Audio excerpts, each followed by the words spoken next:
Hello everyone, today we are going to learn basic Gimp tutorials how to scale image.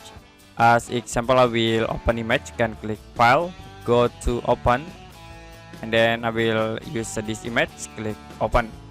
Now if you want to resize this image, you can go to image menu, click on scale image tools. It will be show for scale image dialog box. In default the image has 800 for width and height 600, so I will reduce this image, like reset into 500, and the height will be automatically changed. You can click scale to apply, so the image will be automatically scaled.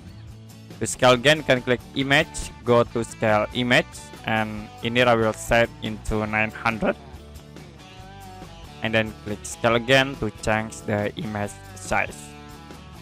Okay, that's it for basic Gimp tutorials how to scale image.